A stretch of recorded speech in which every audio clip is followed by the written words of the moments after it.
Bonjour à tous, bienvenue pour cette rencontre du prix des lecteurs. On est très content de vous accueillir aujourd'hui et d'accueillir les 5 auteurs des livres en lice. Juste pour vous dire, d'une part, donc vous, si vous n'en avez pas lu encore ou s'il vous en reste à lire, vous avez encore jusqu'au 23 mars pour voter, donc il y a encore plein de temps. Voilà. Et que ensuite, le 27 avril, si je ne me trompe pas, nous aurons l'honneur de recevoir le lauréat qui reviendra à nouveau vous rencontrer et échanger avec vous. Voilà, et avant de passer la parole à Sophie Képil, juste vous dire que nous faisons une captation de cette rencontre qui nous permet d'avoir une trace. Voilà, c'est quelque chose de très simple qu'on espère après pouvoir mettre peut-être sur la chaîne YouTube pour les gens qui n'auraient pas pu venir, etc. C'est fait dans des conditions assez sommaires. Donc nous vous encourageons à vraiment parler dans le micro quand vous poserez des questions, parce que comme vous voyez, il n'y aura pas d'ingénieur du son. Donc voilà, il faudra se contenter de la caméra pour prendre le son aussi. Merci beaucoup et bonne rencontre. Merci beaucoup. De toute façon, merci à tous les médiathécaires, bibliothécaires des médiathèques de Villejuif, parce que je vous l'avais expliqué au moment du lancement, ils ont encore lu beaucoup pour faire la sélection, vous mettre ces 5 livres-là en particulier dans les mains. Donc 5 romancières et romanciers en lice. Alors je ne lance pas le top départ de la compétition, hein. On va rester dans l'échange. Mais voilà, effectivement c'est un prix, c'est vous qui avez voté. Hein. Je vais vous présenter rapidement les 5 livres pour ceux qui n'auraient pas lu les 5 ou qui auraient lu le premier il y a très longtemps et un peu oublié. Et puis après, comme l'an dernier, hein, c'est le nouveau format. C'est vous qui bossez à ma place et qui leur posez des questions. Alors évidemment, moi je suis, comme l'an dernier, de vos questions, il va m'en venir aussi, puis je ne vais pas pouvoir m'empêcher de les poser, puis faire du lien entre eux pour qu'ils dialoguent. Donc voilà, je vous les présente. Alors, je n'ai pris aucun risque, je vais vous les présenter par ordre alphabétique de nom de famille. Donc, Nicolas, on va commencer par vous. Faites un petit coucou pour qu'on sache que c'est vous. Nicolas Garma-Berman. Alors moi, j'ai les épreuves non corrigées, donc il ressemble peut-être pas tout à fait au livre final. La fille aux plumes de poussière, publié chez Belfond. C'est votre premier roman.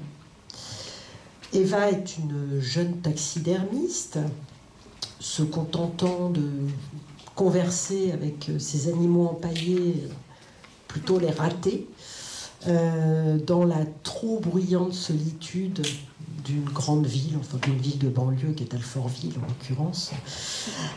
C'est un livre à la fois drôle et mélancolique. Drôle mais pas que, comme on dit. C'est un livre qui est sur l'enfance, sur le deuil, sur le souvenir. Et vous y avez réuni, il y a un savant mélange entre fantaisie et quelque chose de très réaliste. Notamment votre palette de personnages tout autour dans cette banlieue. Ils sont un peu cabossés, mais ils sont très réels, ils sont très proches de tout un chacun. Et ce côté très réaliste est mêlé à une charmante loufoquerie. Ça va comme définition? Il est gentil, il est... Merci. À vos côtés, Soufiane Callois. Enfin, voilà. Bienvenue également, Soufiane. Premier roman aussi, publié aux éditions Agulot, La Vallée des Lazars. Alors là, pour le coup, on va quitter la banlieue parisienne et la proche périphérie de Paris pour partir, vous nous embarquez au Maroc, côté marocain, mais proche de la frontière algérienne, dans cette vallée que se partagent 2 familles rivales, les Ayami, famille de votre narrateur, Amir, qui a 19 ans, alors qu'il vit en France, vient visiter sa famille après plusieurs années d'absence, et la famille rivale, les Ogbani, famille qu'un mariage doit réunir.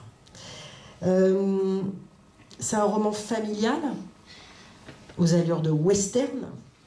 C'est aussi une histoire d'amour, c'est un roman d'aventure, c'est un roman de formation. Et c'est un livre sur la complexité d'appartenir à deux cultures, deux langues, deux pays. C'est un roman plein de senteurs et de paysages. C'est le plus dur. Hein. Douna Lou, bonjour. Alors vous êtes la seule non-primo-romancière de l'Assemblée. Parce que normalement, je crois que c'est une des premières fois où on a 4 primo-romanciers sur 5, non? Les bibliothécaires, non, je dis des bêtises. Bon, okay. Alors Douna, bonjour. Vous êtes autrice de pièces de théâtre, de récits et de romans. Alors, comment classer Boris 1985, publié chez Zoé. Zoé, c'est une maison d'édition suisse. Alors, on va dire que c'est une enquête et un récit littéraire. Ça va éviter de dire que c'est un roman, ça n'en est pas un, mais c'est très littéraire. Très littéraire et très poétique. Boris, c'est Boris Westphaler, c'est votre grand-oncle, né en 1941 en Russie, mathématicien, homme brillant, qui s'est exilé aux États-Unis, aventurier dans le sens grand randonneur en territoire hostile. Pour moi, ça me semble très hostile, mais, qui a disparu mystérieusement au Chili en 1985, aux abords du site où s'est installée une secte allemande proche du régime de Pinochet. Vous êtes parti 3 mois aux États-Unis, rencontrer votre famille, la famille de Boris, ses amis. Vous êtes allé aussi au Chili pour enquêter. Et on vous suit dans ce texte quasiment au jour le jour, comme dans un journal de bord. Et c'est entrecoupé aussi de textes relatant la vie de Boris, d'extraits de ses carnets et de vos réflexions personnelles sur les liens, sur la filiation et sur la part d'ombre qu'ont les êtres humains. Voilà, pour vous.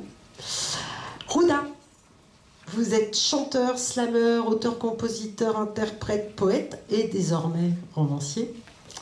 Avec, alors là pour le coup je sais que j'ai pas la bonne couverture, avec Les mots nus, paru chez Liana Levy. Ben a 14 ans en 1990. Il vit dans une ville de Seine-Saint-Denis. Traîne avec ses potes gitans et rêve de Paris. Paris qu'il va finir par atteindre pour faire sa terminale, avant d'aller s'inscrire à la fac d'histoire à la Sorbonne. Alors, on va voir que c'est une Sorbonne un peu délocalisée. C'est un roman de territoire. C'est aussi toutes les années 90 revisitées par le regard de Ben. C'est le début des années 2000 jusqu'aux émeutes de 2005 et de 2007. Vous l'écrivez, où naissent les révoltes? Quelles sont les origines de la violence? 2 questions qu'il faudrait peut-être se poser réellement à un moment et un peu plus souvent. Juliette Rousseau, bienvenue. Vous êtes journaliste, traductrice, éditrice, militante féministe et écologiste. La vie têtue est aussi votre premier roman. C'est publié dans la collection Sorcière des éditions Cambourakis. C'est un texte intime sur le deuil, une adresse à la sœur disparue. C'est une réflexion sur la transmission, sur la filiation, sur le rapport au vivant aussi, d'une manière plus générale. C'est un roman qui parle aussi de territoire, de disparition, de comment habiter le monde, de violence, celles faites aux femmes, mais aussi celles faites aux vivants au sens large. Alors, dissolution, quête de soi, famille et transmission, deuil, territoire, complexité de ce que nous sommes.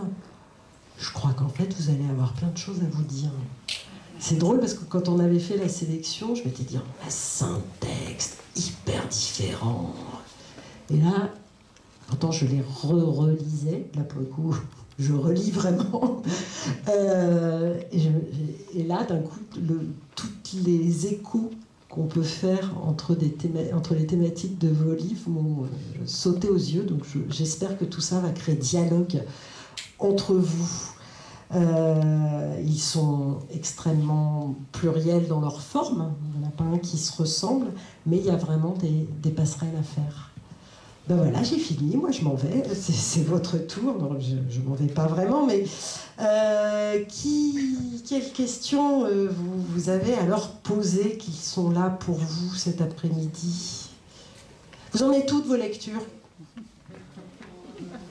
Qui a lu les 5? Ah ouais, trop facile. Qui en a lu 4?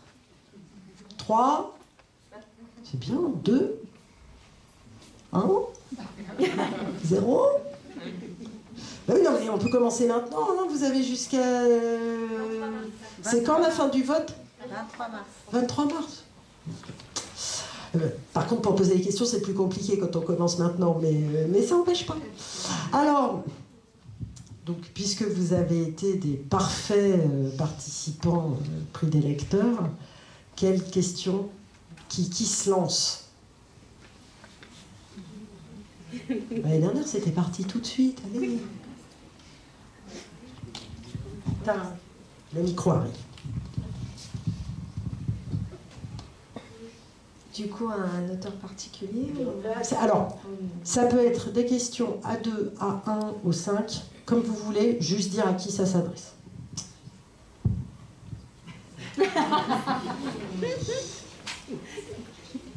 Et sinon, je vous aide si vous dites le titre. Au monsieur. À Soufiane Calois. Voilà. Dans quel contexte vous avez écrit votre livre?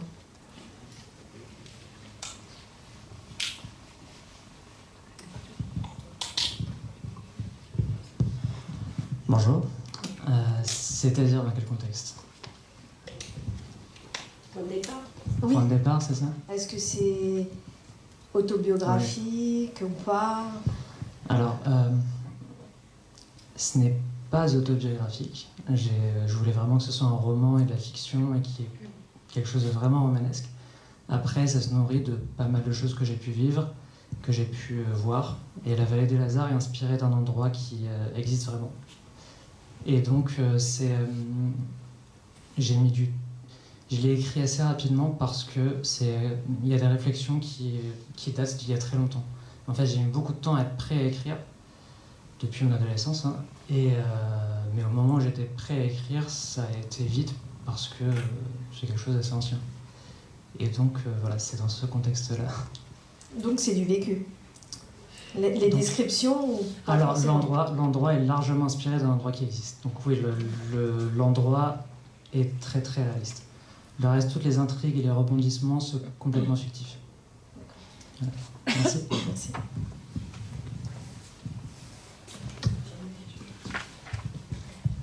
Je vais continuer avec le monsieur. J'ai été assez intéressée par ce que vous avez décrit sur l'hospitalité marocaine. Et j'étais assez surprise de voir que ces deux familles, quand bien même ils ont beaucoup de sujets de discorde, peuvent se retrouver sur les lois de l'hospitalité.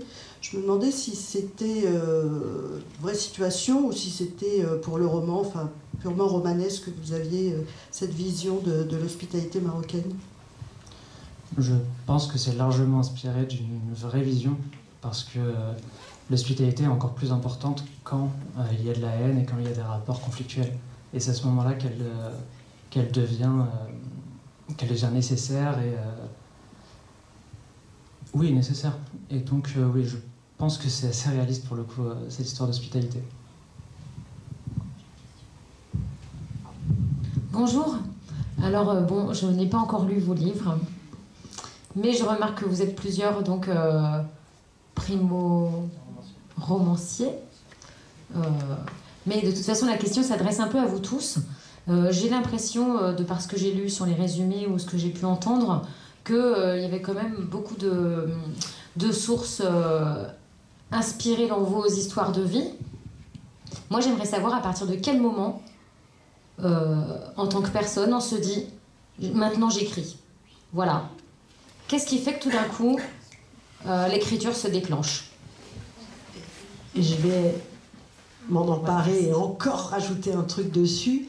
Et qu'est-ce qui fait qu'on choisit plutôt quelque chose de très fictif? Je pense notamment à Nicolas ou même Soufiane. Enfin, Rouda, vous dites qu'il y a des choses de vous et puis qu'en même temps c'est de la fiction. Et à quel moment on s'autorise des choses plus intimes, plus proches de la réalité? En complément. Il y a deux questions. Qui commence?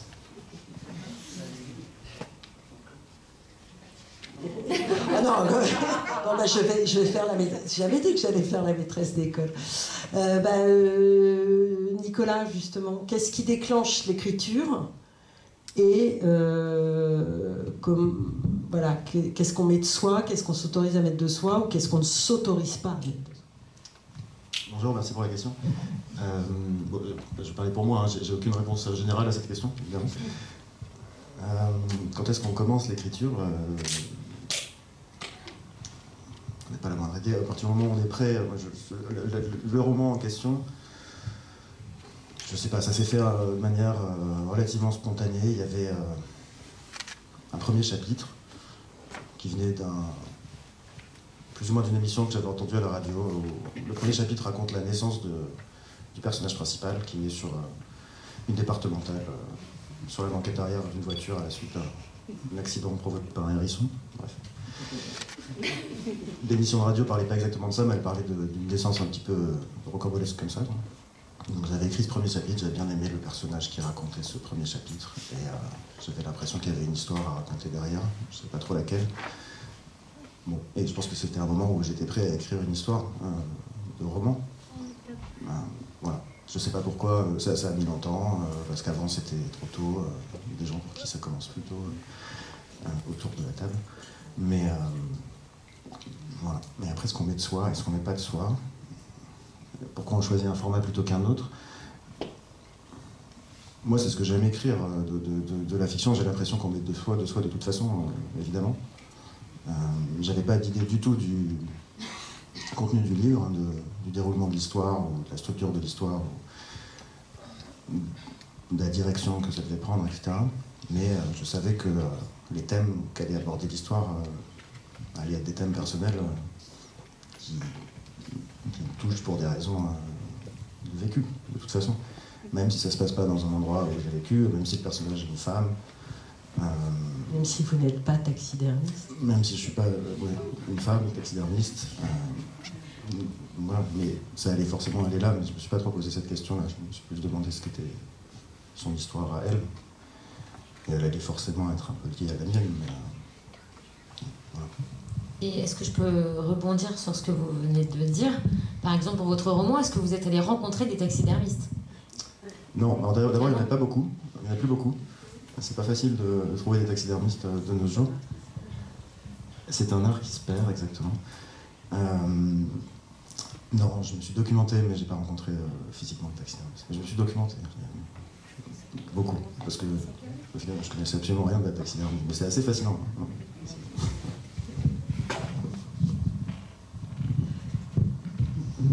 Non, mesdames. Juliette, il est dans la catégorie roman, Nuit têtue. En même temps, il me semble qu'il y a quelque chose d'extrêmement personnel dans ce texte. À quel moment, qu'est-ce qui déclenche le fait de se dire maintenant, voilà, je tire mon fil, c'est ça que je vais écrire. Et puis, vous aviez écrit un essai avant. Enfin, à quel moment, j'ai envie de dire, on s'autorise? Enfin, c'est une vraie question. C'est rigolo parce qu'on en parlait avec Douna juste avant. Et je lui racontais, moi, l'autorisation, comment elle était arrivée sur ce texte, La vie têtue. J'avais écrit un essai avant, effectivement. Et puis, j'avais commencé à ce moment-là l'écriture d'un roman plutôt historique. Et les premiers textes de La vie têtue se sont comme jetés en travers de la route, quoi, vers mon roman plutôt historique. Donc j'ouvrais l'ordinateur et puis en fait c'était ces textes-là qui sortaient et je me disais, je les écrivais et je me disais c'est pas possible, je peux pas écrire ça, c'est beaucoup trop intime. Et en même temps, c'était ça qui s'imposait à moi. Et l'autorisation, en fait, elle est venue par le collectif, puisque à ce moment-là, il se trouve que j'ai participé à une résidence d'auteurs, d'autrices. Alors, c'était principalement des femmes, c'était une résidence féministe. Et on a commencé par... Donc on proposait les unes les autres des ateliers, et un des premiers ateliers à avoir été proposé, pas par moi, c'était un atelier sur l'écriture et nos familles, et le rapport à nos familles, qui était un atelier vraiment difficile, enfin difficile au sens où ça soulevait des choses dures, entre celles dont les familles ne les lisent pas, celles dont les familles ne peuvent pas les lire.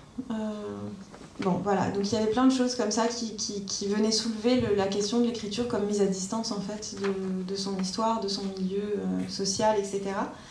Et donc moi, ça m'a beaucoup fait pleurer, parce que c'était pile à cet endroit-là que j'arrivais pas à m'autoriser.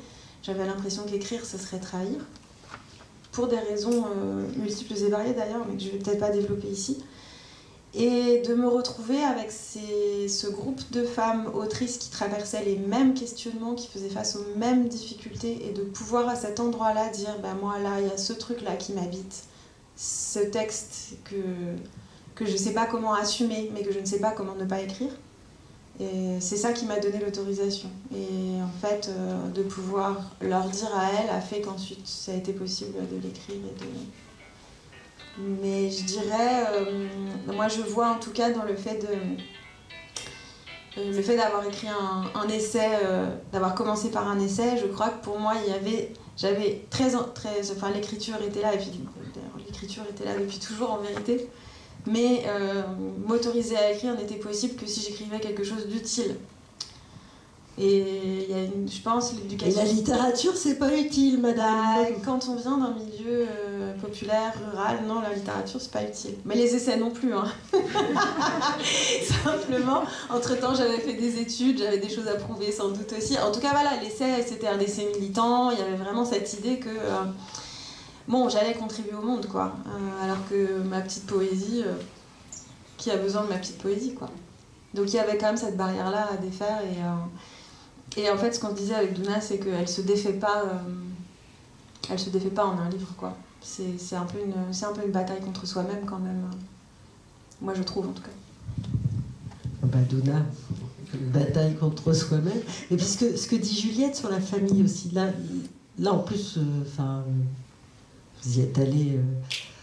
alors, il n'y a pas... on n'est pas dans les mêmes thématiques tout à fait que Juliette. L'enquête, elle avait été commencée par la sœur de Boris, par la grande-tante Olga. Finalement, c'est plutôt une reprise de flambeau. Mais on va quand même écrire sur sa propre famille. Et je disais, qui amène des réflexions aussi, une sorte d'introspection sur ses filiations, sur jusqu'où un être humain peut aller dans l'horreur, mais ça veut dire que moi je porte ça aussi, enfin, c'est quelque chose que vous explorez également. Donc, est-ce qu'il y a cette idée, quand Juliette disait que la famille va pas lire ou la famille va lire, est-ce que ça en plus c'est une espèce de truc qui pèse avant d'écrire?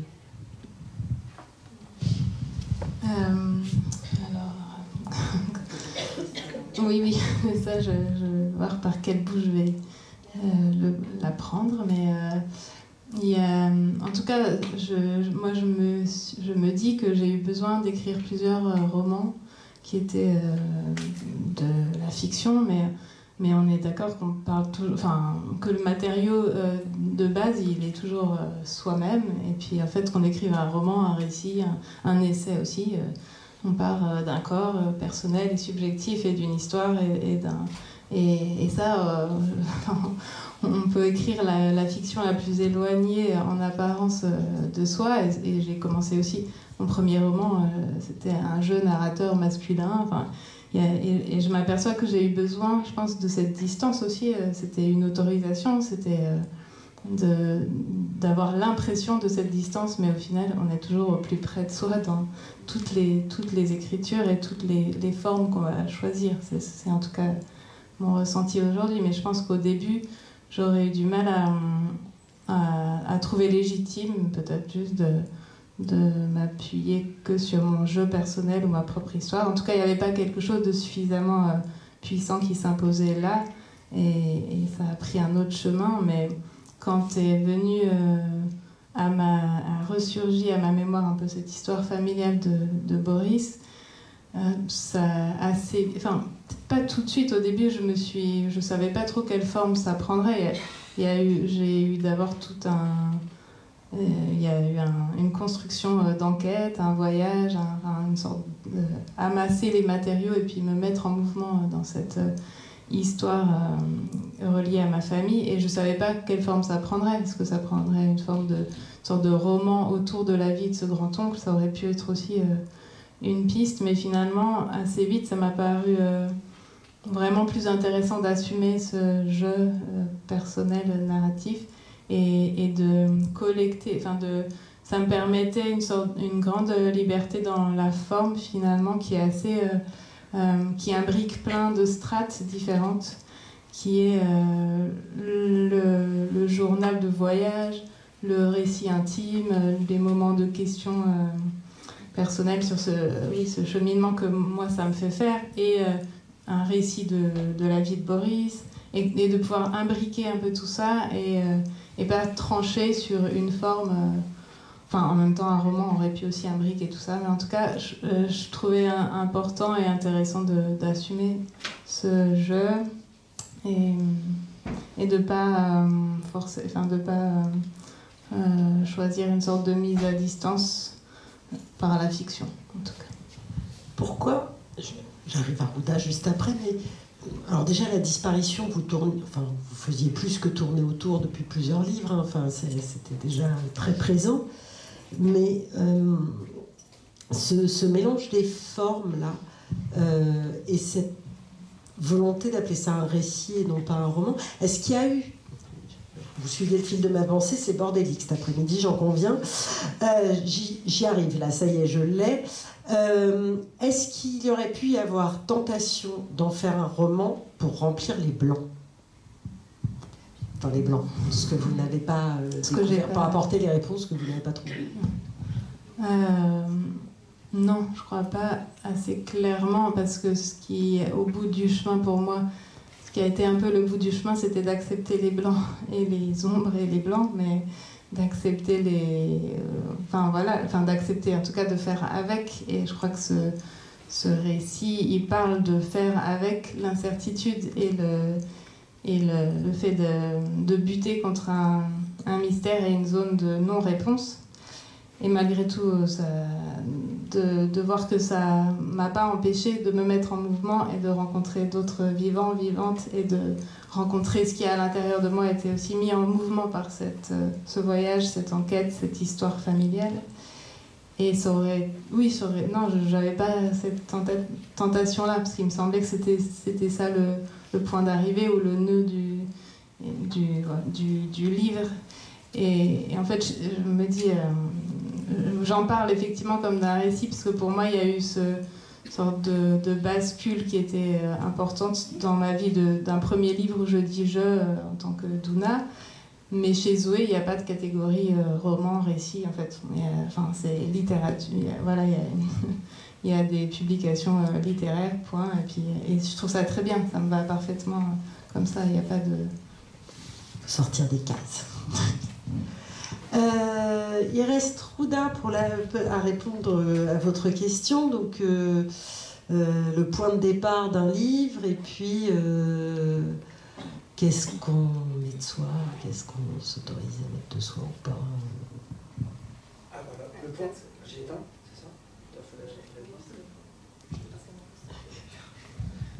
Le point de départ, il peut remonter à très loin. Je pense que on a toutes et tous un rapport très singulier, très mystérieux à l'écriture, à la lecture, à la création.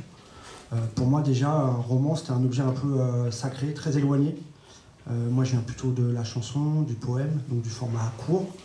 Et le format long me paraissait un peu inaccessible, une espèce de large et grande montagne à gravir. Donc je l'ai beaucoup idéalisé. Et en fait, une fois qu'on est dedans, une fois qu'on s'autorise à se lancer dans l'écriture, et ben, c'est finalement, si on sait de quoi on veut parler, je pense que ça va assez vite. Et je suis persuadé que dans cette salle, on a toutes et tous cette capacité d'inventer des histoires, de raconter des histoires. Après, comment on passe à ce format-là, ben, moi, c'est presque naturel dans ma pratique d'écriture. Mais je l'ai plutôt pris comme un challenge. C'est-à-dire, il y a des formats que je crois maîtriser un petit peu, les formats courts. Et ce format-là, je ne l'avais jamais approché. Donc je m'en suis emparé, mais j'en ai fait plutôt un défi d'écriture à relever. Et après, la question initiale, c'était ça. Et je crois que tu voulais qu'on parle un peu de ce qu'on met de soi et tout ça. Il paraît que sur un premier roman, moi, c'est les romanciers que j'ai rencontrés.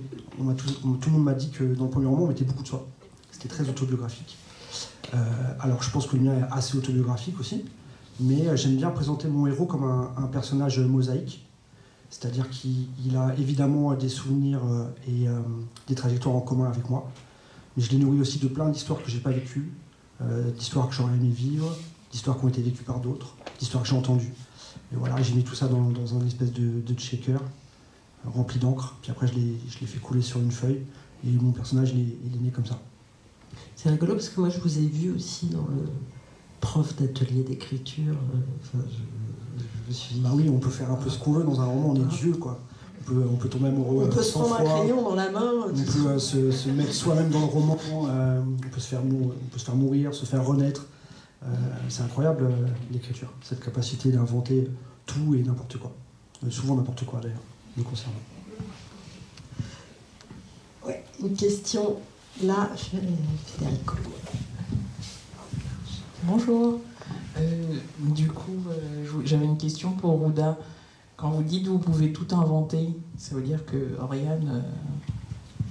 Bah, pareil, Oriane, c'est une histoire d'amour que j'ai certainement vécue d'une manière ou que j'aurais aimé vivre. Ce personnage, il se nourrit de plein de rencontres féminines que j'ai fait dans ma vie. Donc des vraies histoires d'amour ou des histoires d'amour totalement fantasmées.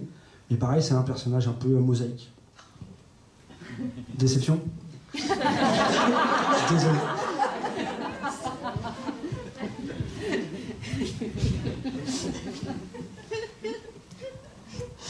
Ça casse le truc.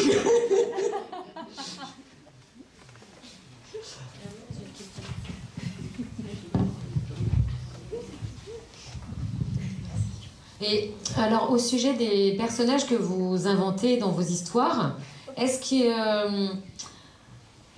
j'imagine que vous vous attachez à certains des personnages.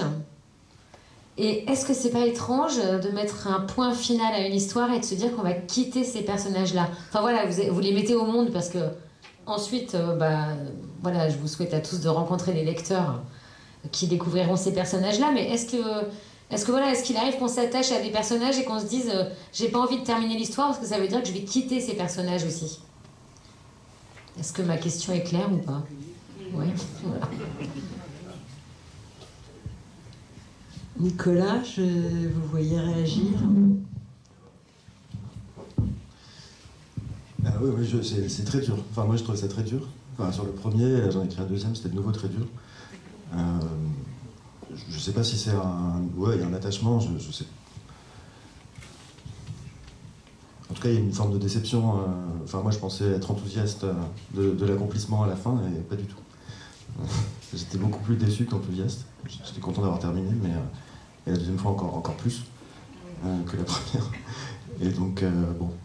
Mais du coup, j'espère que les lecteurs ont la même déception à la fin du livre. C'est pas génial de souhaiter ça aux lecteurs, mais effectivement, je trouve ça... Enfin, en tout cas, qu'il y ait eu le même attachement, ou une forme d'attachement un peu similaire. C'est difficile. Enfin, en tout cas, moi, je trouve ça assez difficile. Il y a plein d'auteurs classiques, enfin, 10 grands auteurs qui se sont amusés toute leur vie à replacer un personnage d'un précédent roman. Vous allez peut-être pouvoir commencer à vous amuser bientôt aussi. Non, j'ai l'impression que l'histoire... Enfin, moi, je sais pas, j'ai l'impression que l'histoire était comme ça. Il n'y a pas de... Je dis pas de mettre une suite, hein. Non, mais faire passer un personnage dans un autre texte, juste en passant. Peut-être qu'il y aura l'occasion. Là, en tout cas, c'est pas arrivé encore. Mais, ouais. On est au début. Hein. Soufiane, c'est difficile d'abandonner ces deux familles. C'est en plus, là, en tout cas pour le narrateur, on a un peu l'impression qu'il ne remettra plus jamais les pieds et qu'il ne reverra jamais son cousin adoré. Enfin, il y a plein de choses qui... En plus, ouais, il y a plein de choses qui s'arrêtent avec le roman. Bon, on s'attache évidemment, mais je suis très content de la fin en fait. Je suis très content de la fin des personnages. Je suis très content de ce qu'ils deviennent et de ce qu'ils ne deviennent pas. Et donc, bon, même si on s'attache, il n'y a pas vraiment de... Je suis vraiment satisfait de cette fin. Et plus que le rapport entre l'écrivain et ses personnages, j'aime bien parler du rapport entre les personnages eux-mêmes, parce qu'un personnage en crée un autre. Bon, là, il y a beaucoup de choses en miroir dans mon roman. Et Haroun est d'une telle manière, parce que Amir est d'une telle manière, etc. Et bon, ce qui m'intéresse vraiment, ce sera plus les rapports entre les personnages entre eux qui me... Ça me plaît beaucoup d'en parler. Et donc oui, je suis vraiment satisfait de la fin. Donc, même s'ils m'ont plu, même si je sais qu'ils ne reviendront pas, parce que ce serait gâcher quelque chose. Ça serait gâcher quelque chose, quoi. Juliette, c'est plus compliqué de parler de personnes. Il n'y a pas de personnage fictif. La rupture a eu lieu déjà avant l'écriture, donc bon, voilà, j'écris sur la rupture. Par contre, lâcher le texte, ça c'est compliqué. Moi, j'ai vraiment l'impression que ça fait j'ai comme une marmite qui glougloute, quoi, qu'on ouvre, et puis il sort des choses. Puis à un moment donné, il faut remettre le couvercle et dire, ok, le reste c'est pour plus tard, mais pas maintenant. Et moi, j'ai vraiment l'impression que pour ce texte-là, si le livre avait été du papier, un objet matériel, il y aurait eu un moment comme ça entre mon éditrice et moi, où moi je tire, elle tire, moi je tire, elle tire, et où il a vraiment fallu il a fallu me convaincre d'arrêter, d'accepter que là, ça y est, c'est fini, on ferme celui-ci, on en écrira un autre plus tard. Mais moi, c'est juste parce qu'en fait, j'adore écrire et que les moments d'écriture, c'est les meilleurs moments de ma vie. Et donc, terminer un manuscrit, ça veut dire au moins mettre en pause ce processus-là pour passer à d'autres étapes. Mais qu'en fait, de tout ce qui compose la vie d'un auteur ou d'une autrice, et qui passe par plein d'autres choses, en fait, que l'écriture. L'écriture, c'est de loin le moment le plus kiffant, quoi. Donc c'est ça aussi. Rouda, les personnages, on s'attache, on a du mal à les lâcher. Et est-ce que vous êtes content de la fin? Alors, déjà, je rejoins Juliette sur ces moments ultra précieux quand t'es autrice ou auteur. Moi, j'ai rarement été aussi heureux qu'en écrivant. Et j'ai l'impression qu'écrire un autre roman, ça va être essayer de retrouver ce moment-là. Et que jamais j'y arriverai, parce que c'était une première fois. Et peut-être que toutes les autrices et tous les auteurs sont à la recherche de revivre justement ce moment ultra intense, ultra neuf. Après, sur les personnages, moi, j'ai pas l'impression que les personnages ils meurent ou que ce soit fini. Je suis même persuadé qu'à chaque fois qu'une lectrice ou un lecteur recommence l'histoire, et ben, le personnage il vit à nouveau dans leur lecture. Et j'ai pas eu de difficulté à les abandonner. Parce que pour moi, ils sont vivants encore. Voilà, à ma petite échelle, j'ai créé un personnage. Il existe. Il est là.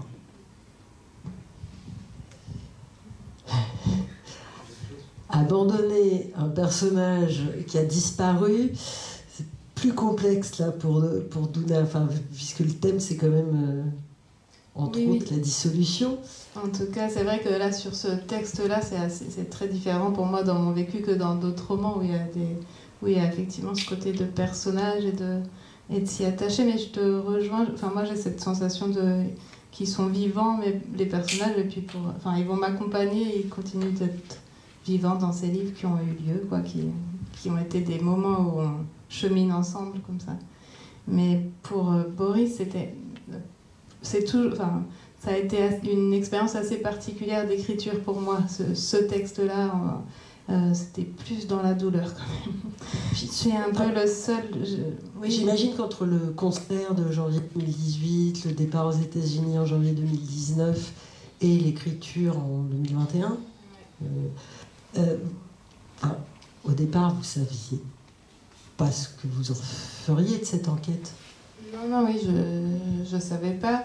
Et j'ai j'ai laissé reposer. J'ai écrit un roman entre-temps parce que j'avais besoin de... Enfin, c'est comme ça, il est venu entre-temps. Et puis, il m'a emmené ailleurs. Et puis, mais je savais qu'il y avait ce dossier un peu. À la fois, j'ai vraiment choisi personne d'autre m'a imposé cette enquête. Mais il y avait depuis le début un jeu choisi, mais je sais que ça va être un peu. Il faut se retrousser les manches et puis y aller, quoi.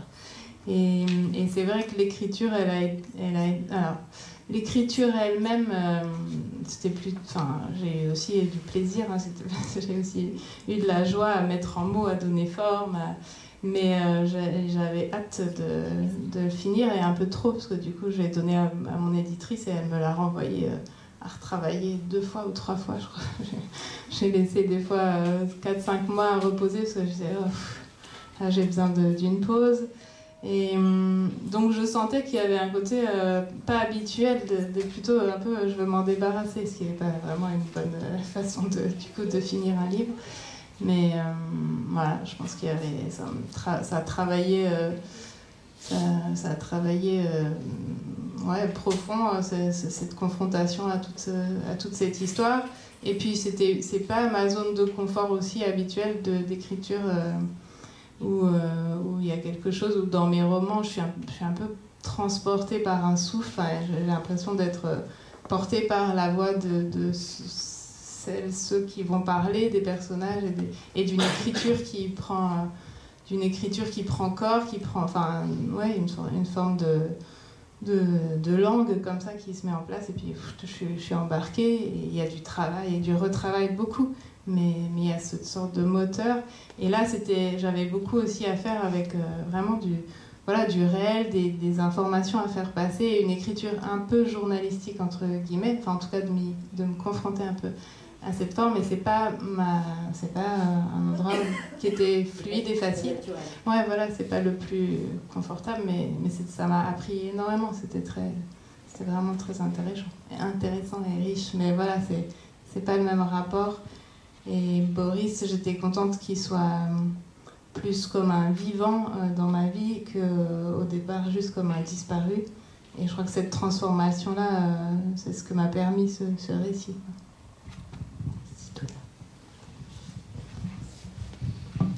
Bonsoir. Pardon. Bonsoir. Moi, je vais me placer du point de vue d'une lectrice. Alors, je fais partie des nombreux d'aujourd'hui qui ont lu les 5 romans. Donc merci beaucoup à chacun pour toutes ces belles rencontres, et j'attendais évidemment cette rencontre avec vous pour savoir pour qui j'allais voter. Je voulais pas me décider avant, donc pour l'instant je ne sais pas encore. Hein, ne leur mettez pas la pression comme ça. Non, mais ce que je veux dire, c'est que cette rencontre aujourd'hui fait aussi partie, je trouve, de la lecture, et permet de prolonger aussi la lecture et la rencontre avec chacun de vos personnages.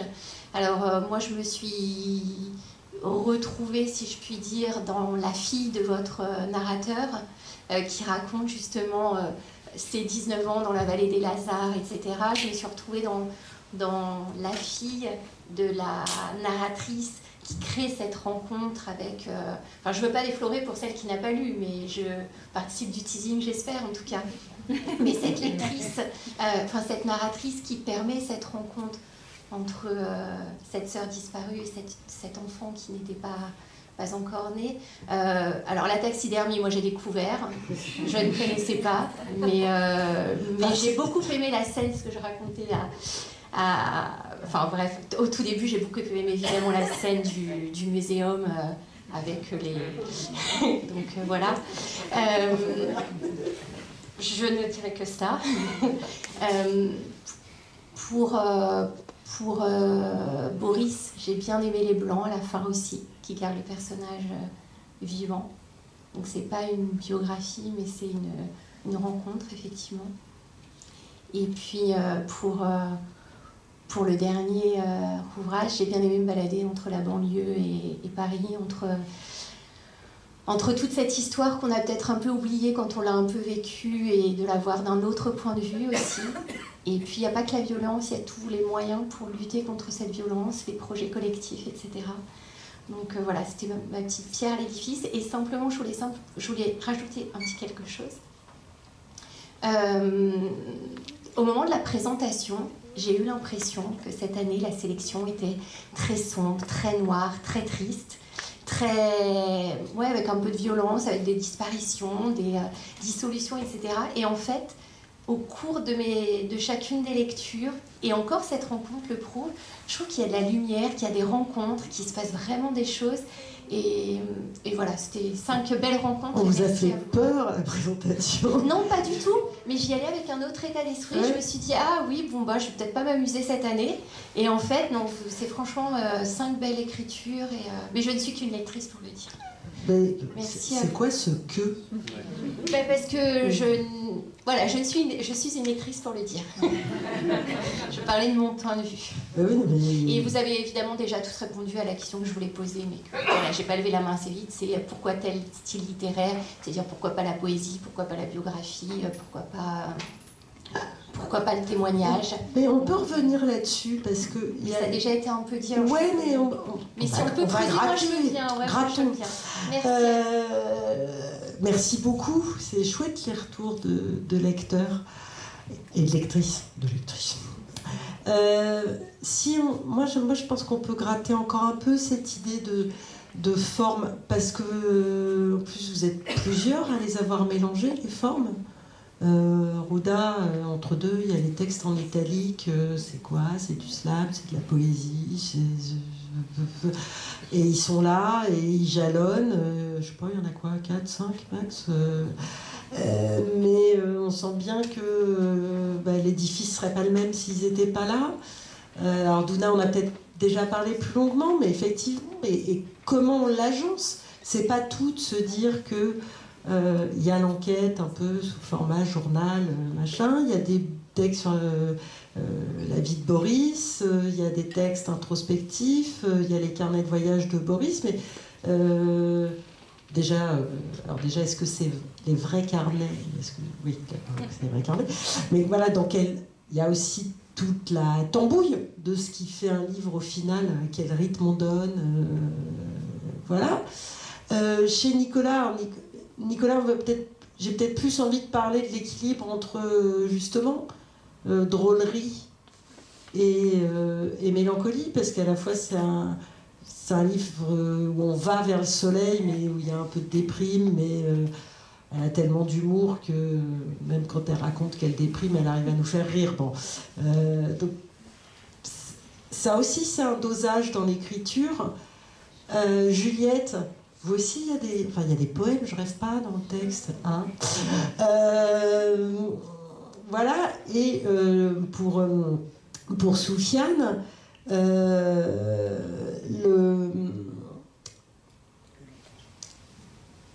ça vient.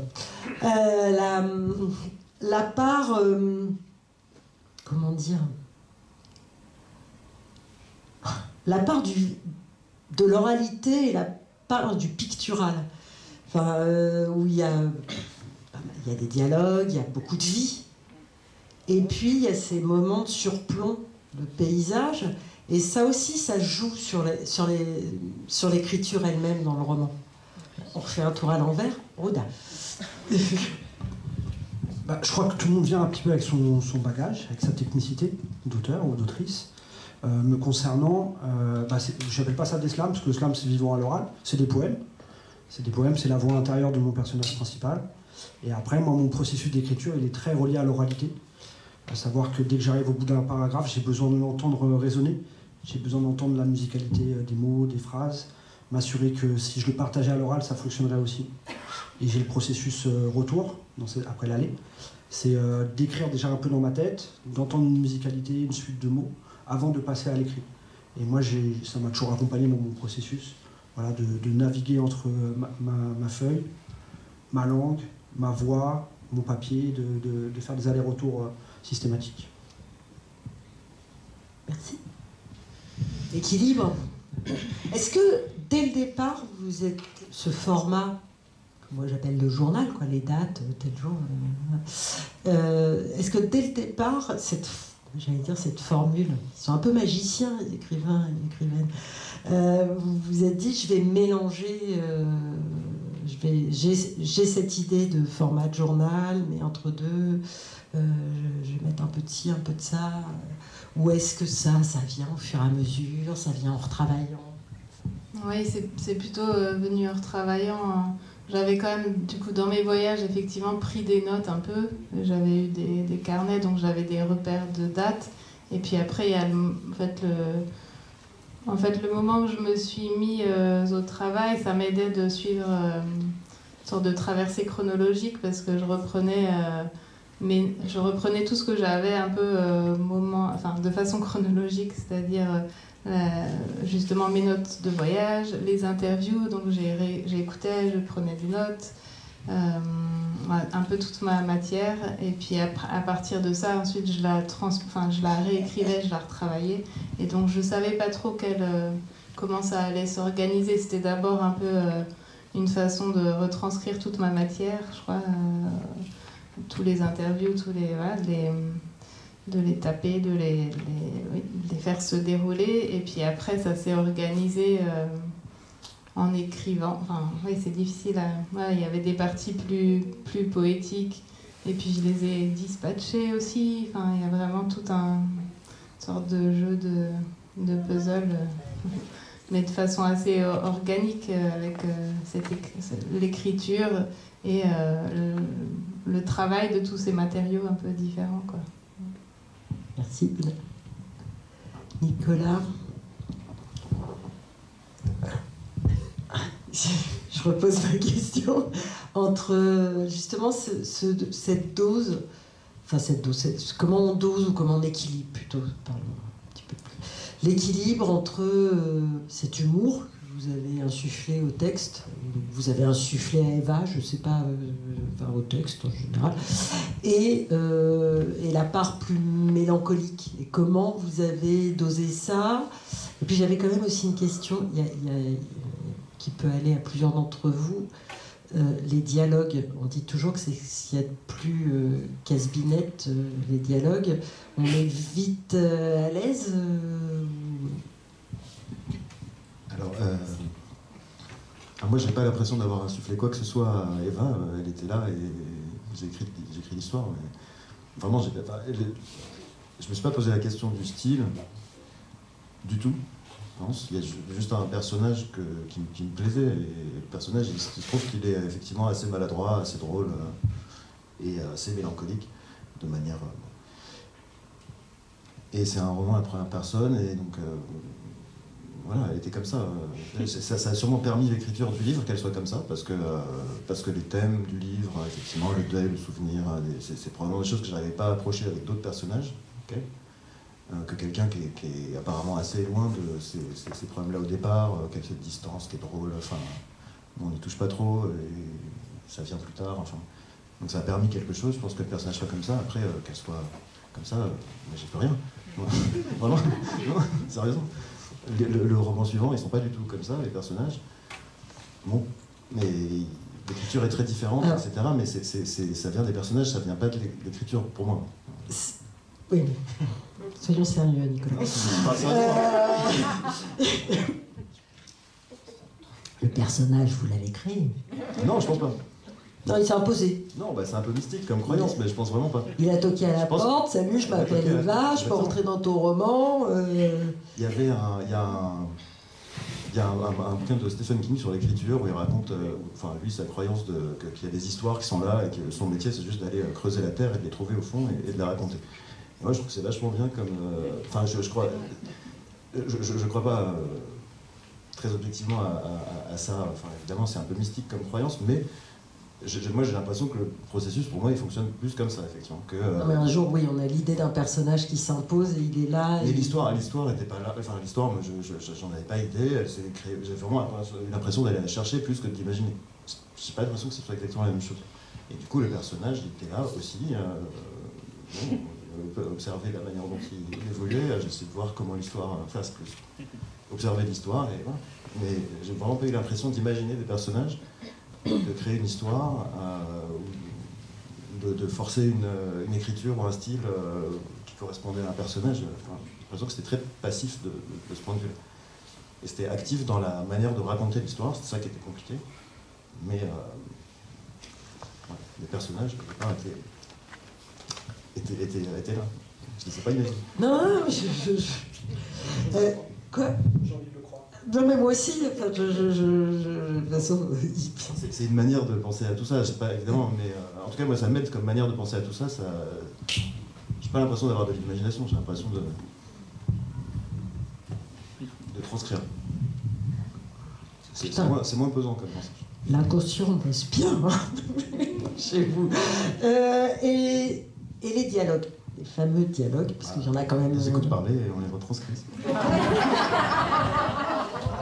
Non, les dialogues, moi j'aime bien, c'est quelque chose qui... je sais pas, ça fonctionne, je sais pas comment, effectivement... C'est un truc que vous avez un peu retravaillé avec votre éditrice, ou pour le coup vous avez l'oreille absolue du dialogue? Non, mais il y a des choses que je trouve plus faciles que d'autres, effectivement, dans l'écriture, les dialogues, je trouve ça assez naturel. Enfin, et puis c'est comique, enfin, je sais pas, il y a un truc de scène. Dans ce livre, en tout cas, c'était pas... Non, et puis ça dépend du livre, j'imagine, dans le deuxième livre, c'était pas du tout aussi facile, parce que c'est beaucoup plus lent, là, c'est un livre de scénettes. C'est des petits chapitres, c'est plein de scénettes, en fait. Donc les dialogues, ça coulait un peu de source avec ce genre de scène, c'est un peu... Oui, rocambolesque, enfin, c'est plein de quiproquos, etc. Donc c'est aussi des contextes où c'est peut-être plus facile d'écrire des dialogues. Les dialogues viennent plus naturellement. En tout cas, ils sont venus naturellement. Assez naturellement. Merci.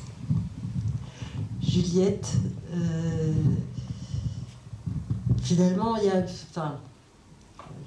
avec Douna, il y a des points communs quand même et dans vos thématiques et dans la composition des textes. Il a un peu patchwork aussi, alors moins que celui de Douna, mais il a un peu patchwork aussi, votre texte dans la forme, enfin, ce que fait aussi Rouda avec ses poèmes. Les poèmes, ils se sont écrits au fur et à mesure, ils étaient là, et puis après on compose, on assemble. Comment ça se passe? En fait, moi, c'est un peu comme pour Nicolas, c'est-à-dire... moi, j'ai l'impression que l'écriture, c'est une posture d'accueil. À un moment donné, je suis en capacité de me mettre dans cette posture d'accueil et les choses sortent. Mais j'ai presque l'impression qu'elles m'agissent plus que je ne les agis. C'est-à-dire, la période d'écriture, il y a plein de choses qui sortent. Donc certaines, c'est de la poésie, d'autres, c'est de la prose. Mais là où moi, j'ai une agentivité, c'est que j'aimerais réduire toujours plus la frontière entre les deux. Mais voilà, j'ai une multitude de textes qui sortent et puis ensuite, oui, je les assemble. Mais même l'assemblage, finalement, avec La vie têtue en tout cas, moi j'étais pas du tout sûre de cet assemblage. C'était une totalité et puis ensuite que j'avais envie d'assembler de façon à la faire respirer comme le territoire à partir duquel et dans lequel j'ai écrit le texte. Moi je crois que mon écriture elle est très très territoriale, je sais pas comment le dire autrement. Mais j'ai envie qu'on sente le territoire où elle apparaît, où elle existe. Parce qu'elle existe dans ce territoire au même titre qu'existent les espèces du vivant qui s'y croisent, les violences qui s'y déploient, etc. Et en tout cas sur cet assemblage, donc voilà, c'était comme ça, c'est arrivé comme ça. Et mon éditrice qui est très pragmatique... m'a dit, alors attends, on va essayer de faire une espèce de... Elle a catégorisé les textes, elle a fait des entrées thématiques, après elle a fait un tableau, et ça lui a pris un temps, et puis à la fin elle m'a dit, non mais laisse comme ça, c'est bien en fait.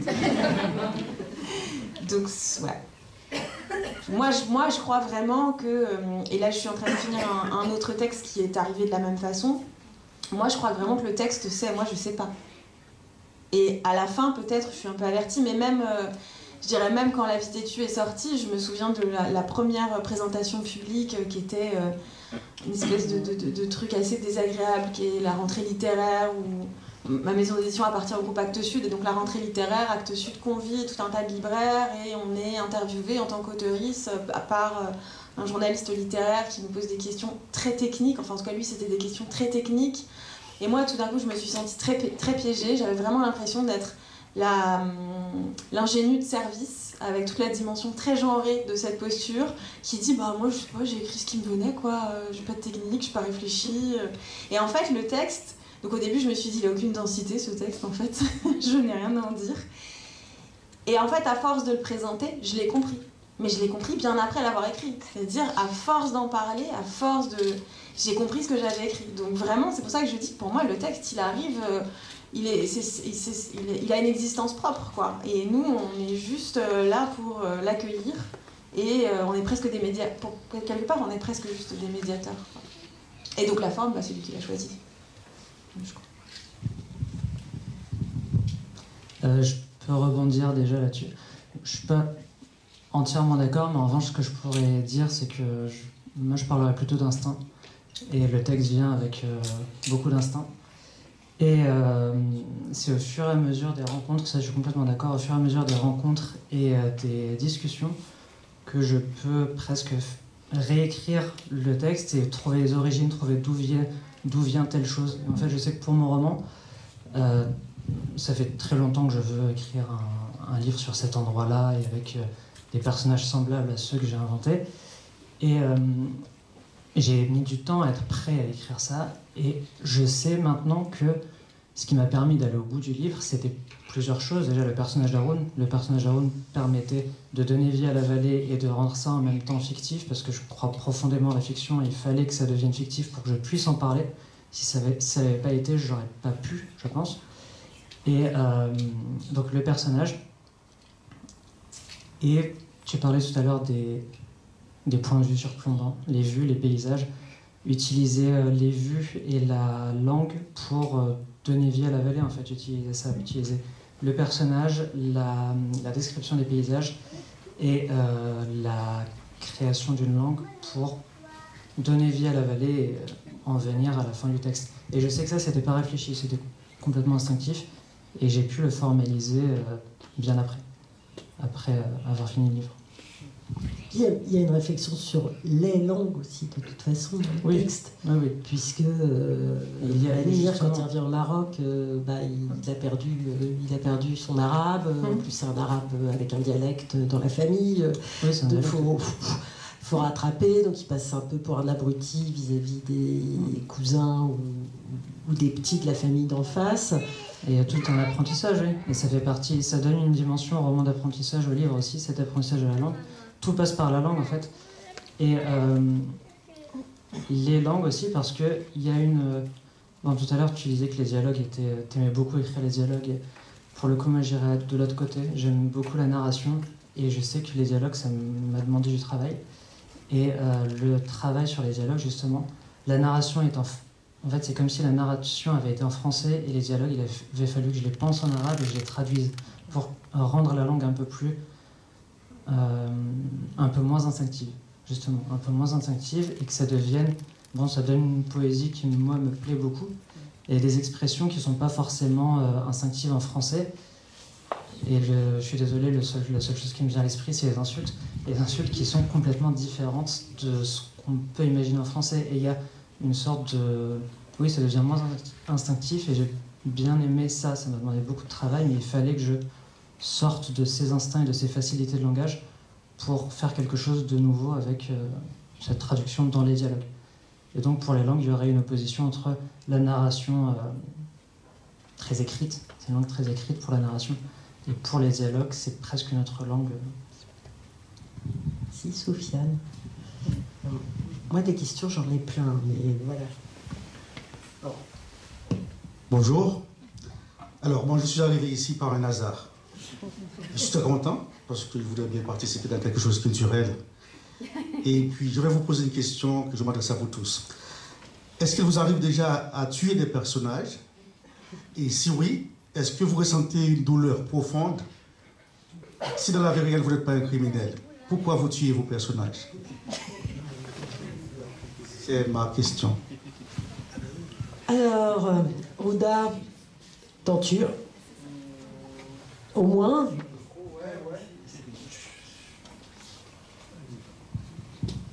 Alors, au risque de me répéter, mais je ne sais pas si vous étiez là tout à l'heure, pour moi, mes personnages sont toujours vivants. Je ne vais pas spoiler la fin de mon roman. Apparemment, il y en a une qui meurt. Apparemment. Moi, je reçois pas mal de courriers de lectrices et de lecteurs, et j'essaie de répondre à tout le monde. Et je donne toujours la même réponse. J'aime bien laisser la possibilité à chacun de se poser la question. Quel est son destin? Est-ce que ce personnage est vraiment mort, absent? Est-ce qu'il continue à vivre d'une manière ou d'une autre? Quelle est sa destinée? Et je trouve que moi j'aime bien les romans dans lesquels il n'y a pas de fin, où il y a encore cette possibilité d'imaginer un prolongement, une suite à l'histoire. Je crois avoir bien répondu. J'ai bien répondu? Ouais, trop bien. C'est plus que tu es, c'est le personnage. Ouais, Douna, compliqué. Hein. Oui, Douna, c'est plutôt le texte qui fait revivre le personnage. Oui, et c'est beaucoup ça, en fait, que ce soit... Parce que c'est vrai que ce soit quand on écrit un roman qu'on appelle fiction, où on invente des personnages, enfin on invente du coup, ou en tout cas, pour moi, je rejoins aussi beaucoup cette sensation de pas inventer, enfin en tout cas c'est pas une invention de façon mentale, on se dit alors je vais inventer un personnage, et en tout cas ça m'est jamais arrivé comme ça. Et il y a l'impression d'être traversé et d'accepter de se faire habiter par des personnages et des voix, et d'être à l'écoute, et d'écouter, et puis de faire un travail de retranscription. Et c'est toujours, enfin pour moi c'est toujours ça, que ce soit écouter. J'ai été écrivain public, donc j'ai recueilli des récits de vie, je suis beaucoup passée par écouter les histoires des autres, et aussi dans mes romans après, en fait, de plein de façons, mais que ce soit des personnages qui débarquent, je sais pas par quel miracle, mais par effraction à l'intérieur de moi, je les écoute, et puis il y a quelque chose qui se déroule, mais du coup c'est vraiment l'inverse de tuer qui que ce soit. C'est vraiment donner vie dans tout, voilà, dans tout texte, il y a quelque chose plutôt de ramener à la vie. Et là, dans mon livre, c'est une recherche sur un disparu, un grand-oncle qui est de toute évidence est mort, a été tué au Chili, et le texte va plutôt le ramener à la vie, le faire vivre, le faire exister pendant, et m'amener à le rencontrer déjà moi, que de tuer qui que ce soit, effectivement. Nicolas, il ne tue que les animaux.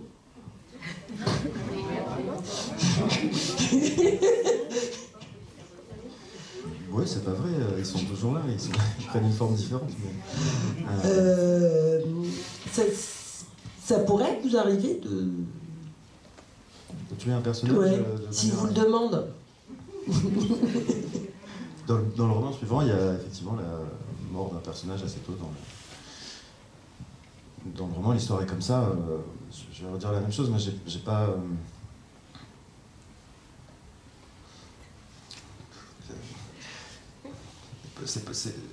Pourquoi la question, c'est est-ce qu'on a envie de raconter une histoire où l'un des personnages meurt? Peut-être pas.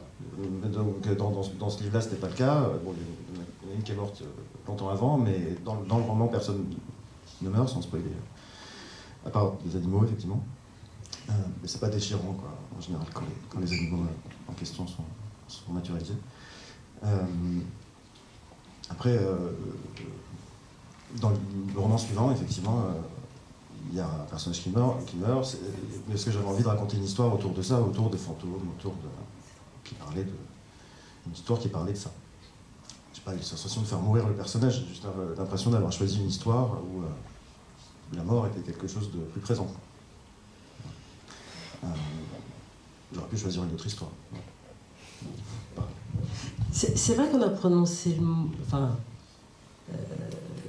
il y a du deuil dans 4 des 5 textes, enfin presque dans les 5, enfin oui. Et en même temps, c'est pas pour autant qu'effectivement, par rapport à la question de monsieur, que vous décidez de vous-même de tuer, faire disparaître vos personnages, ça n'a pas vraiment à voir avec ça. Non, j'ai l'impression qu'il y a plein de... Alors moi je pense qu'effectivement les 2 livres que j'écris sont plus ou moins sur le sujet principal, c'est le deuil, effectivement, de manière très différente. Dans le premier livre, il n'y a pas de vrai deuil. Il y a des deuils plus métaphoriques. Dans le deuxième, il y en a... Et ça permet de raconter des histoires de manière différente, d'approcher un sujet de manière différente, avec des personnages ou des atmosphères différentes, etc. Mais je pense qu'il y a de manière parler de quelque chose et on choisit. Pourquoi on choisit une histoire plutôt qu'une autre, des personnages plutôt que d'autres, j'en ai aucune idée. Je pense que c'est effectivement peut-être pendant toute l'année qui suit la sortie d'un livre qu'on se pose ces questions et que progressivement on construit une réponse qui est peut-être vraie, en partie peut-être un peu construite, parce que je pense qu'effectivement il y a plein d'instincts là-dedans, ou d'intuition, je ne sais pas comment on va appeler ça, mais en tout cas quelque chose qui est beaucoup trop inconscient pour être, enfin en tout cas pour moi, pour être expliqué. Et par contre, juste un truc, parce que depuis tout à l'heure, on dit on va chercher des histoires, on les raconte, et ça a l'air facile. Non, je sais pas si ça a l'air facile, mais moi je trouve que c'est vraiment pas facile. c'est fastidieux, etc. Je crois que personne n'a imaginé, mais c'est vrai que c'est bien de le dire, parce que oui, on avait l'impression que les personnages chuchotaient à l'oreille. Non, mais c'est pas parce qu'on a l'impression que ça sort, mais ça sort pas forcément, enfin, de manière coulante. Je crois qu'on le... Une autre question Non, je suis pas... Enfin, c'est bon, pardon. Oui, ça marche. J'aime pas trop le micro. Oui, c'est bon. Bonjour. Alors déjà, merci beaucoup, parce que vos 5 romans ont suscité beaucoup d'émotions. Pas toujours très joyeuses, effectivement, mais c'est la vie, donc c'est là qui vont beaucoup chambouler. La vallée des Lazars, ça m'a transportée, j'y pense encore, alors que j'ai lu il y a des semaines, donc ouais, merci beaucoup. Et j'ai bien ri avec Les taxidermistes, il y a vraiment des scènes qui, oui, je pense que ça faisait longtemps que j'avais autant ri avec un livre, des scènes assez incroyables. Et j'avais une question pour vous et pour Rouda également par rapport aux personnages, parce que je me suis beaucoup attachée aux personnages principaux, donc à Eva et Ben, et qui étaient, comme vous l'avez dit, je crois, des mosaïques, donc des personnages que j'ai trouvés très complexes en fait, et pas faciles forcément à appréhender tout de suite, ce que j'aime bien. Et j'ai trouvé une petite similitude, enfin c'est ma perception dans vos 2 romans, c'est à l'apparition en fait des personnages, des seconds personnages, enfin qui vont devenir, je ne veux pas trop déflorer non plus, mais donc le voisin, tu me rappelais le nom, et pour Ben je me souviens plus de la jeune femme, du prénom de la jeune femme. Oriane. Oriane, voilà. Et en fait, j'ai trouvé des similitudes dans la complexité de Eva et de Ben, et ensuite dans un peu le style des 2 autres. Et je me demandais si ces deuxièmes personnages arrivaient... Enfin, moi, j'ai ressenti comme s'ils arrivaient un peu pour tempérer les personnages principaux, pour les rendre... Enfin, je sais pas comment dire. Pour... ou les tempérer, ou faire en sorte qu'on ait l'impression qu'ils soient plus simples d'accès, ou je sais pas. Et quelque part, moi, ça m'a un peu contrariée, parce que j'aimais bien leur côté complexe et pas facile d'accès. Et le voisin, pour moi, il paraissait vraiment parfait, beaucoup plus simple, enfin, c'est un raccourci, hein, que Eva. Et pareil par rapport à Ben. Donc voilà, c'était pour savoir s'il y avait... Mais peut-être qu'il n'y a pas d'intention, c'est venu comme ça. Mais voilà. Mais merci à tous les 5 en tout cas. Merci beaucoup. Merci pour cette question. Moi, mon personnage principal, j'avais besoin de le faire exister dans ces galaxies multiples. Donc sa galaxie familiale, son rapport avec son père, avec ce frère qui n'est plus là, avec sa mère. Dans sa galaxie amicale, avec ses 2 potes qui n'ont pas de nom, ou ce collectif qu'il va rejoindre, auquel il va participer jusqu'aux émeutes. Et le personnage d'Oriane, ce personnage féminin, était pour moi nécessaire justement pour faire mieux comprendre la complexité et les aspérités de Ben. Et oui, il y a un peu un effet miroir. Et puis aussi, des fois, j'ai l'impression que c'est moi, en fait, Oriane, qui me permet de mieux comprendre mon personnage. Et dans la relation amoureuse, je trouve qu'on dénoue beaucoup de choses. Enfin, ça, c'est très personnel. J'ai l'impression qu'on comprend beaucoup sur soi-même dans une relation amoureuse. On comprend beaucoup qui on est. Et en fait, de créer un personnage féminin, mais qui soit dans une relation amoureuse avec Ben, je pense, m'a permis de dénouer beaucoup de fils de ce personnage. Moi, il venait me parler la nuit, à la différence de Nicolas. Je ne sais pas comment ça se passait, si c'était le jour ou pas. Moi, il venait me parler la nuit, ce personnage.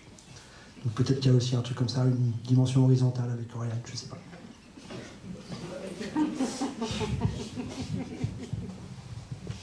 Merci pour la question. Oui, à un moment, il s'en est parlé, effectivement. Vraiment un peu trop. Mais donc vous avez l'impression que le personnage, l'arrivée de ce personnage-là simplifie l'autre personnage au point de le rendre, de lui enlever quelque chose, de lui enlever une complexité qui était intéressante. Oui. C'est des amoureux et des amoureuses qui soignent. Elle me semblait elle est très complexe, son personnage, et face à lui qui a l'air de tout trouver plus simple, et son fils aussi, etc., qu'elle s'adaptait en fait à lui. Oui. J'imaginais pas qu'elle s'adapte facilement à quelqu'un. Mais c'est ça qui est beau aussi. Ouais, à lui et aux autres, je sais peut-être, oui, particulièrement à lui, qui est probablement un peu plus important que les autres, mais c'est un personnage, elle est perdue. Disons que s'il n'y avait pas d'arrivée de personnages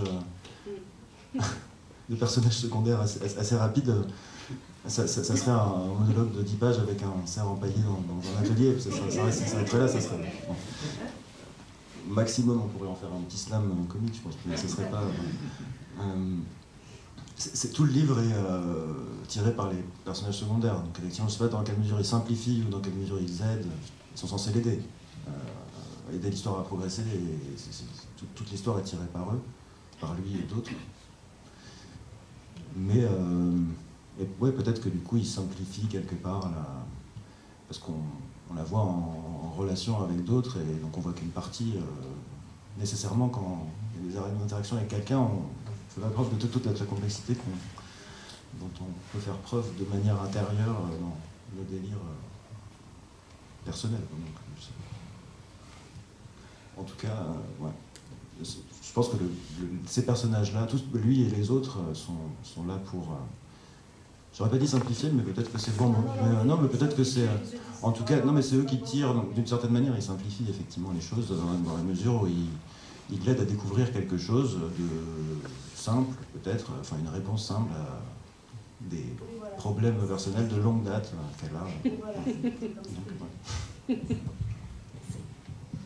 Moi, je crois qu'elle va rester un petit peu givrée quand même. Enfin, c'est un compliment, hein. C'est joliment. Absolument, je pense pas qu'il lui enlève tout ça. Non, hein. Je pense qu'elle va continuer à se renverser des verres sans faire exprès. Enfin, rassurez-nous, Nicolas. Est-ce qu'il y a une autre question? Moi, j'aimerais bien. Il y a Juliette qui a employé un mot et que je trouve qui est aussi sûrement quelque chose d'important dans chaque livre, c'est le mot de territoire. Que ce soit un territoire... alors évidemment, il y a les territoires géographiques qui me semblent entre le Maroc, proche Algérie de Soufiane. Vous, c'est aussi le retour à la terre chez Amélie Larsenet, mais il y a quelque chose de ça qui a déclenché l'écriture et de se questionner le deuil en questionnant le vivant. C'est pas la réinstallation dans la maison de famille n'est pas du tout anodine. Chez Nicolas, le fait d'avoir choisi cette banlieue, finalement, cette trop bruyante solitude, entourer plein de monde, d'avoir choisi une ville de banlieue, c'est toujours très plein, des villes de banlieue. Enfin, ça grouille, il y a du monde.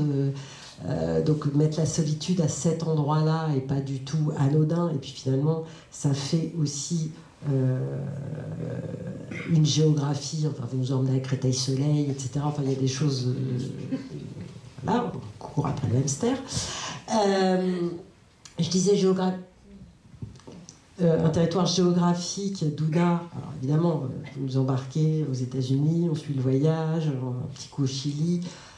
Bon, on fait un saut supra rapide à Moscou avant de revenir, mais il y a aussi tout le territoire mental du souvenir et de la quête chez vous qui, à mon avis, est aussi important. Et puis, Rouda, enfin, j'imagine que le territoire, et en fait les territoires, parce que c'est la banlieue, mais c'est aussi Paris, c'est la banlieue vue de Paris, c'est Paris vue de la banlieue, c'est des allers-retours de territoires, et des territoires très vivants, des territoires que vous ne traitez pas du tout de façon cliché, ou au contraire, enfin, vous montrez le collectif, le pouvoir du collectif, la vie, etc.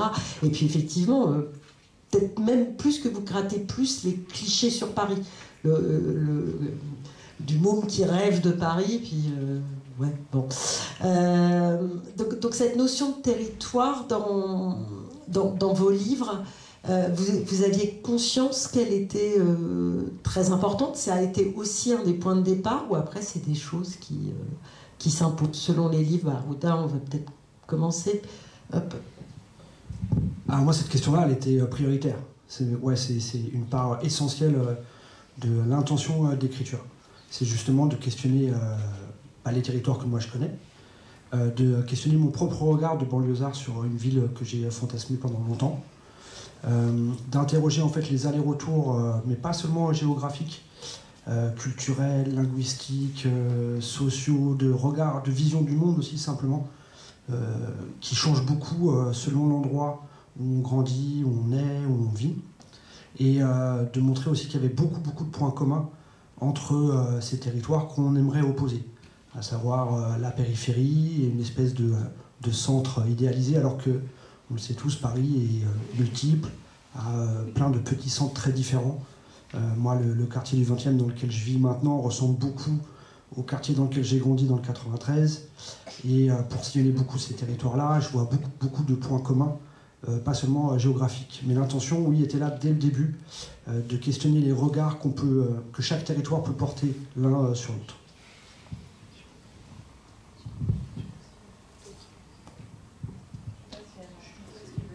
C'est peut-être pas bête que Nicolas...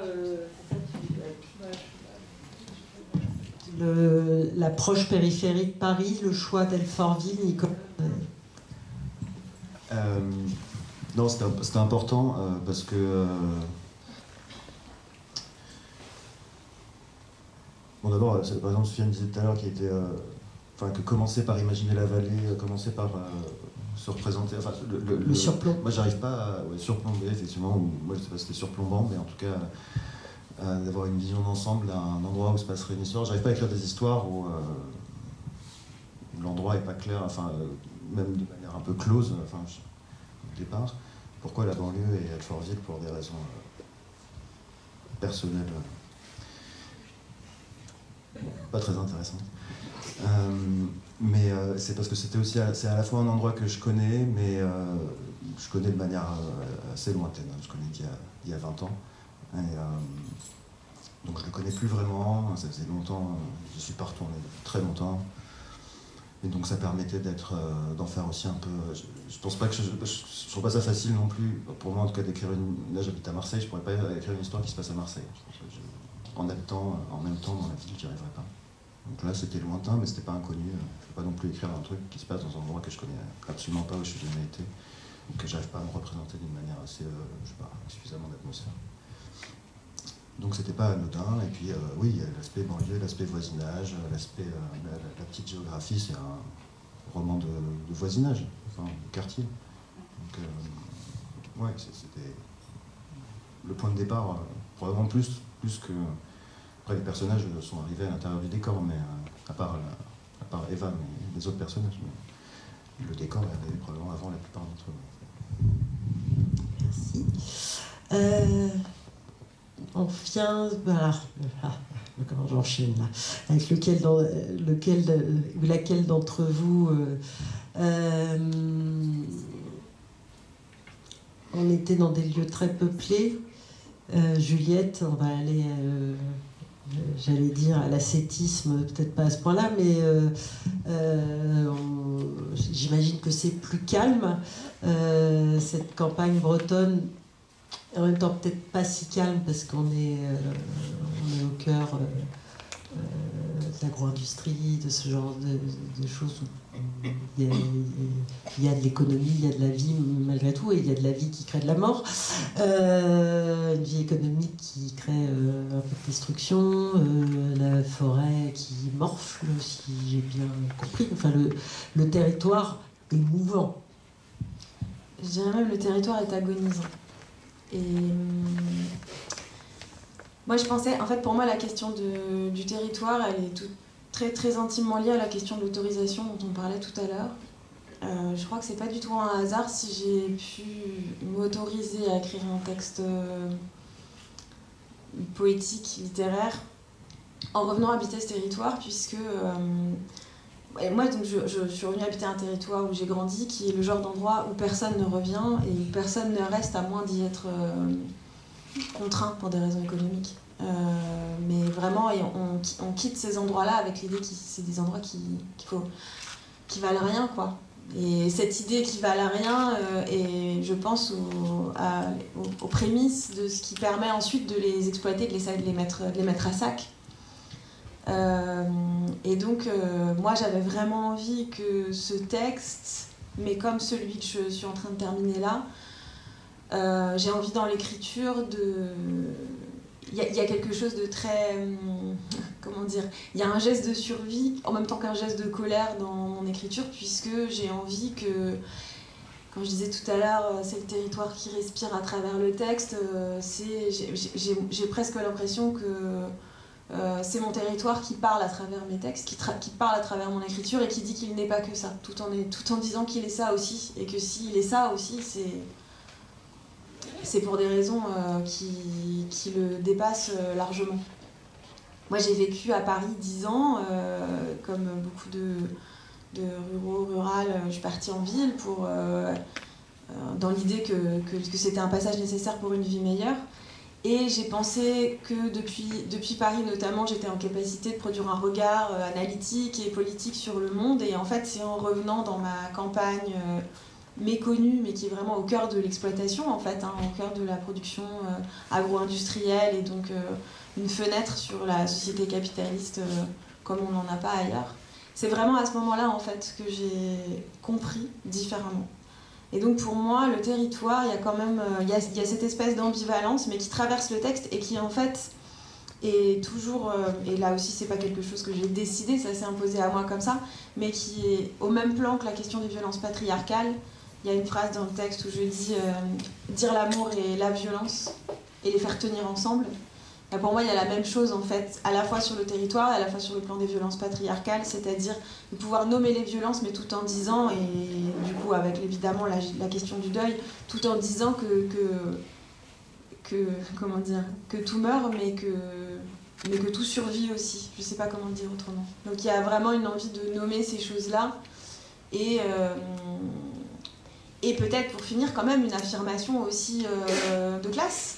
Je viens d'un territoire qui n'est pas considéré comme une matière littéraire, loin de là. Et de manière générale, la ruralité, à part quand elle est préservée au point de pouvoir être matière à contemplation, matière à nostalgie, etc. Mais la ruralité productive, ce qui est la majeure partie de la ruralité aujourd'hui en France, n'est pas une matière littéraire. Et donc pour moi, là, il y a un geste aussi d'affirmation très fort, ouais, presque revendicatif, quoi. Sofiane, on parlait de paysage, de surplomb, de regarder cette vallée. Il y a à la fois la beauté de cette vallée, mais en même temps, c'est pas le territoire le plus facile, et non plus d'un point de vue, puisqu'on parle de territoire, il y a aussi la notion de territoire économique. Les jeunes se sentent obligés de rester là parce qu'ils n'ont pas d'autres perspectives, et finalement ils font les trabendo. Donc les trabendo, c'est ils prennent des vieilles bagnoles et puis ils vont chercher des clopes, de l'alcool de l'autre côté de la frontière, et ils ramènent ça. Voilà. Et le territoire, il peut aussi être assez enfermant. Oui, sachant que c'est une vallée en plus, donc il y a vraiment une idée d'espace clos. Et c'est un des thèmes du livre, hein, l'idée que l'espace est clos et il faut transgresser et aller de l'autre côté et traverser une frontière. La première version du roman s'appelait Trabendo. Et juste avant de l'envoyer à Culot, la maison d'édition, je l'ai changé, j'ai mis La vallée des Lazars. Et mon éditrice, une des premières choses qu'elle m'a dites, c'est le titre. Voilà. J'avais bien fait de changer le titre. Et notamment parce que la vallée, c'est ce territoire, donc c'est un personnage à part entière. C'est ce qui relie tous les personnages entre eux. Et on parlait d'hospitalité tout à l'heure, et l'hospitalité vient avec la propriété privée. On est hospitalier avec quelqu'un d'autre parce qu'on possède une terre, parce qu'on possède un endroit. C'est à ce moment-là qu'on est hospitalier. Et ils possèdent cet endroit, l'endroit les possède aussi. Eux-mêmes, une des premières phrases du roman, c'est que ces gens-là naissent dans cet endroit-là, mais il y a aussi un cimetière qui est dévolu à leur famille. Et donc, ils sont vraiment possédés aussi par cet endroit. Et donc, il y a une question de... C'était une manière aussi d'aborder l'identité. J'aime beaucoup l'idée de ces personnages qui sont dépendants d'un endroit parce que c'est une partie de leur identité. Il y a le personnage de Sayed à un moment qui dit il a son fils adoptif qui doit partir, et le personnage de Sayed lui dit que l'ailleurs est un mirage et partir c'est faire partie d'une illusion et la seule chose qui existe pour eux c'est cet endroit-là. Et une quête du narrateur, c'est de se retrouver, puisque c'est un roman d'apprentissage, c'est de se trouver lui-même, se trouver une identité. Et il est convaincu que cette identité, elle réside dans cet endroit, alors qu'il a grandi à 3000 km de cet endroit et qu'a priori, il fera sa vie à 3000 km de cet endroit. Et donc il y a un rapport presque tellurique, biologique au territoire. Et voilà, et j'ai essayé d'en faire une esthétique aussi en décrivant, en utilisant quelques astuces, quelques outils pour laisser faire vivre cet endroit en le décrivant. Et bon, et aussi évidemment c'est un endroit qui est un peu... j'ai toujours trouvé cet endroit très romanesque, il est en dehors du reste du pays, c'est un no man's land à la frontière. Et il y a des trabendo, quand j'étais adolescent, pour moi c'était des pirates, vraiment c'était emparé de mon imaginaire. Et bon voilà, c'est un territoire d'une richesse qui m'intéressait et je voulais mettre cette richesse dans le roman. Merci. Difficile de parler de territoire quand on est apatride comme Boris, Douna. Enfin, c'est très rigolo parce que finalement on traverse plein de pays. C'était un marcheur et un randonneur, donc la notion de truc qu'on a sous les chaussures de territoire, elle était importante. Et en même temps, il a été apatride pendant très longtemps. Enfin, il n'a pas eu la nationalité américaine tout de suite. Il n'a pas quitté la Russie pour le plaisir. Et cette notion de marche et de sentir la terre sous ses pieds, alors ça c'est le hasard, vous ne l'avez pas fait exprès, mais vous le racontez, vous êtes cassé la jambe en arrivant aux États-Unis à la patinoire. Et finalement, c'est comme si vous réappreniez à marcher dans les pas de Boris, ou que, enfin, il y a quelque chose, oui, de se réapproprier le sol sur lequel on marche. Donc on revient aussi à cette notion de terre et de territoire. Oui, je me disais en écoutant un peu les uns et les autres que mon territoire c'était la frontière. C'était plutôt comme si je dois nommer un territoire, mais en fait je crois de façon générale depuis longtemps et depuis beaucoup de livres, le mot de frontière serait plus le territoire que je peux nommer, comme si et ce texte de Boris, il m'a emmené en tout cas à passer des frontières et à sortir des territoires que je connaissais pour aller rencontrer d'autres territoires. Et en même temps, on avait le fait que ce soit un marcheur et qui allait à la rencontre d'espaces où il pouvait être en lien avec vraiment tous les autres vivants, mais pas d'humains. Je crois qu'il y avait quelque chose... moi, je le comprends en tout cas comme ça, maintenant que j'en ai appris plus sur lui. Il y avait quelque chose d'un refuge, en fait, de prendre un refuge dans un espace où il pouvait ne plus être juif, ne plus être... où toutes les questions politiques et en fait, qui l'écrasaient, qui lui ont pesé, qui lui ont été brutales dans sa vie, il y échappait. C'était des espaces de liberté, ces espaces-là. Et c'est quelque chose que je rejoins très très fort, avec lequel je suis familière, parce que j'ai eu une enfance dans un paysage très sauvage et où mon espace c'était l'extérieur et c'était la vie avec les arbres, avec les plantes, avec les animaux, et que c'est un espace de liberté et un territoire qui revient habiter, je crois, toujours mon écriture, cet ancrage dans le vivant et dans les relations au vivant. Et oui, il y avait quelque chose d'assez... c'était me mettre en marche dans les pas de Boris. Étonnamment, je me casse la jambe dès le début, donc il y avait oui, vraiment comme de réapprendre à marcher.